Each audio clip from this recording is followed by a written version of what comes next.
প্রত্যেক বাঙালি বাড়িতেই রুই মাছ বা কাতলা মাছ বোধহয় সবথেকে বেশি রান্না হয়। একঘেয়ে যাতে না হয়ে যায় সেই জন্য নতুন নতুন রেসিপি দরকার হয় আমাদের। এটা সেই রকমই একটা রেসিপি। মুখের স্বাদ বদলাতে এই রান্নাটা অনায়াসে করে ফেলা যায়। খেতে ভীষণ ভালো আর তেল মশলা কম, সুতরাং শরীরের জন্য ভালো। গন্ধরাজ ভাপা কাতলা আমার আজকের রেসিপি। হ্যালো, নমস্কার, welcome to it's by Madhulika, easy and tasty recipes by Madhulika. আমার রান্নাঘরে আপনাদের সকলকে স্বাগত। আজকে আমি বানাচ্ছি গন্ধরাজ ভাপা কাতলা।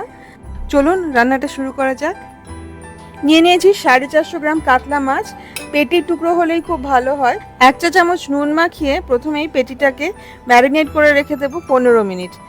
এইভাবে আগে থেকে নুন মেখে মাছটাকে ম্যারিনেট করে রাখলে মাছটার টেস্টটা কিন্তু অনেক বেড়ে যায়। একটা গন্ধরাজ লেবুর জেস্টটা বার করে নেব। ঠিক একবারই কিন্তু ঘষবো একটা জায়গায়, তার বেশি নয়, তা নাহলে কিন্তু সাদা অংশটা বেরিয়ে এলে তেতো হয়ে যাবে। একটা গন্ধরাজ লেবুর রস লাগবে। এখানে মোটামুটি 3 টেবিল স্পুন রস আছে। কাঁচা লঙ্কার একটা পেস্ট বানিয়ে নিতে হবে, তার জন্য 12 থেকে 14টা কাঁচা লঙ্কা টুকরো করে মিক্সিতে পেস্ট বানিয়ে নিচ্ছি। পুরোটা লাগবে না, এর মধ্যে থেকে 1 চা চামচ লাগবে। জল ঝরিয়ে রাখা টক দই নিয়ে নিয়েছি 1 কাপ। আগের দিন রাত্রিবেলা ছাঁকনির মধ্যে বা মাসলিন ক্লথের মধ্যে দই ঝুলিয়ে রেখে দিলে জলটা পুরো বেরিয়ে যায়। সেই জল ঝরানো টক দই নিয়ে নিয়েছি 1 কাপ। নুন দিয়ে দিয়েছি 1 চা চামচ। চিনি দিয়ে দিচ্ছি 1 চা চামচ। কাঁচা লঙ্কা বাটা 1 চা চামচ। গন্ধরাজ লেবুর রস 2.5 চা চামচ। মাছটা ম্যারিনেট করার সময় নুন দিয়েছিলাম, সেই বুঝেই কিন্তু নুনটা দেবেন। আমি স্বাদ মতো দিয়েছি 1 চা চামচ। আর লেবুর যে জেস্টটা আছে সেটাও দিয়ে দিচ্ছি 1 চা চামচ। বাকিটা গার্নিশ করার জন্য রেখে দিয়েছি গোলমরিচের গুঁড়ো 1 চা চামচ আর কর্নফ্লাওয়ার 1 চা চামচ। কর্নফ্লাওয়ারটা দিলে মশলাটা মাছের গায়ে লেগে থাকবে, সেই জন্যই কর্নফ্লাওয়ার দেওয়া। যদি কর্নফ্লাওয়ার না থাকে তাহলে কিন্তু ময়দা দিতে পারেন। খুব ভালো করে মিশিয়ে নিতে হবে। এই মেশানোটা খুব ইম্পর্টেন্ট। সব মশলা একসাথে খুব ভালো করে যাতে মিশে যায়। সর্ষের তেল দেবো 1 টেবিল চামচ। এর বেশি কিন্তু দেবেন না, তাতে কিন্তু সর্ষের তেলের গন্ধ হয়ে যাবে। সর্ষের তেল ততটাই দিতে হবে যাতে সর্ষের তেলে আলাদা করে কোনো গন্ধ না হয়। খুব ভালো করে সর্ষের তেলটাও মিশিয়ে নেব মশলার সাথে। এইবারে মাছগুলো দিয়ে দেবো এক এক করে।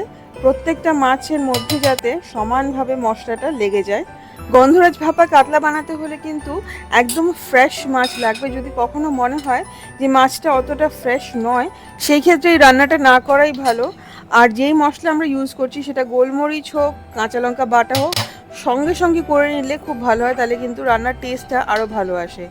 মশলা মাখানো মাছগুলো, দইয়ের মশলা মাখানো মাছগুলো এবার এক এক করে আমি দিয়ে দিচ্ছি একটা টিফিন বক্সের মধ্যে, বা যে কোনো ঢাকা দেওয়া বাটি নিলেও হবে। এমন বাটি নিতে হবে যাতে কোনোভাবে সেখানে জল না ঢোকে, ভাপানোর সাথে কোনোভাবেই যাতে স্টিম না ঢোকে। যদিও আমরা জল ঝরানো টক দই ইউজ করছি, কিন্তু তার সত্ত্বেও গন্ধরাজ লেবুর রস আমরা নিয়েছি, সেটার জন্য খানিকটা জল জল কিন্তু হয়ে যাবে, আর মাছ থেকেও খানিকটা জল বেরোয়।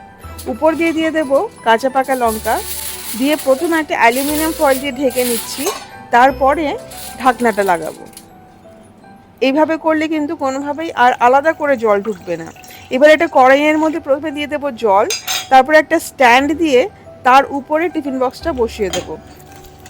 এমনভাবে বসাবো যাতে টিফিন বক্সটার গায়ে জলটা ডাইরেক্টলি, মানে গরম জলটা ডাইরেক্টলি না লাগে। এইবারে ঢেকে এটাকে ভাপাবো 20 মিনিট। 20 মিনিট বাদে ঢাকা খুলে দেখে নেব মাছটা সিদ্ধ হয়েছে কিনা। একটা ছুরি দিয়ে মাছের গায়ে ঢোকালে যদি সেটা খুব সহজেই ঢুকে যায়, তার মানে মাছটা একদম সিদ্ধ হয়ে গেছে। ঢুকতে যদি সময় লাগে, তার মানে মাছটা পুরোটা সিদ্ধ হয়নি। তৈরি হয়ে গেল গন্ধরাজ ভাপা কাতলা মাছ।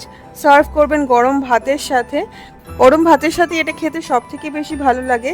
তবে যারা ডায়েটিং করছেন তারা স্যালাডের সাথে এই মাছটা খেতে পারেন, ভীষণই ভালো লাগবে খেতে। এই সহজ সুস্বাদু মাছের রেসিপিটা অবশ্যই ট্রাই করবেন এবং আমাকে কমেন্ট করে জানাবেন যে আপনাদের কেমন লাগলো। রেসিপিটা ভালো লাগলে প্লিজ লাইক করবেন, শেয়ার করবেন। আমার চ্যানেল ইটস বাই মধুলিকা অবশ্যই সাবস্ক্রাইব করবেন। সাবস্ক্রাইব করার সময় বেল আইকনটি প্রেস করতে কিন্তু ভুলবেন না। দেখা হবে খুব শিগগিরই একটা নতুন রেসিপি নিয়ে। Happy cooking. Thank you.